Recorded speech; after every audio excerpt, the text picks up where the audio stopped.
कहते हैं ना, कुछ जगह सिर्फ सफर के लिए नहीं होती, वो सिर्फ यादों में ठहरी रहती है।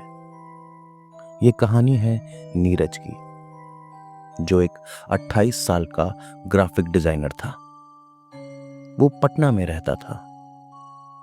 उसकी नौकरी अभी तक नहीं लगी थी। उसने कई प्रयास किए पर उसको नौकरी नहीं मिली। एक दिन उसने देखा कि उसे एक इंटरव्यू के लिए कॉल आया है और उसके लिए उसे दिल्ली जाना था। नीरज की खुशी का कोई ठिकाना नहीं था। उसका परिवार भी बहुत खुश था। नीरज ने तत्काल में अपनी रेलवे टिकट करवाई। रात की ट्रेन के लिए वो स्टेशन पर पहुंच गया। उसकी सीट B3 कोच में थी और उसका सीट नंबर था 43, जो कि अपर बर्थ में था। वो रात अजीब सी रात थी। स्टेशन पर कम भीड़ थी और हवा में नमी और सन्नाटा।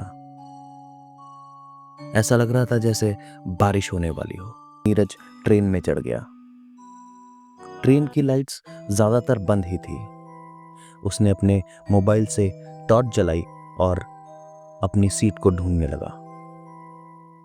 जब वो अपनी सीट पर पहुंचा तो उसने उस पर अपना बैग रखा और ऊपर चढ़कर लेट गया।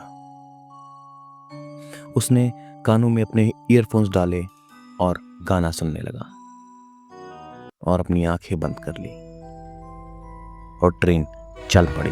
नीरज गाना सुनने में मग्न था, पर कुछ देर बाद नीचे से किसी के बड़बड़ाने की आवाज आई। ये मेरी सीट है, वो ऊपर क्यों है? नीरज चौंका। उसने अपना ईयरफोन्स हटाया और नीचे की तरफ देखा। वहां कोई नहीं था, बस एक चप्पल थी जो उल्टी पड़ी थी। उसने सोचा, मैं सपना देख रहा हूं, और उसने फिर से आंखें मूंद ली। कुछ देर बाद ट्रेन की आवाज बदल रही थी, जैसे पटरियां दूसरी दुनिया की तरफ मुड़ गई हो। उसकी आंख खुली तो उसने अपना बैग हटाया और इस सीट पर 39 लिखा था और 43 नंबर सीट पर एक बूढ़ा आदमी बैठा था। नीरज ने बोला, चाचा, ये मेरी सीट है। बूढ़े ने जवाब दिया, अब नहीं, ये हमेशा से मेरी सीट थी। तभी टीटी आया। टीटी ने देखा और बहुत अजीब निगाहों से वो नीरज को देखने लगा। उसने कहा, ये टिकट 2015 का है।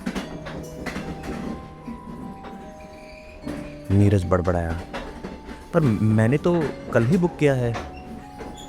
टीटी की आंखें बदल गई। वो गहरी और गंभीर हो गई।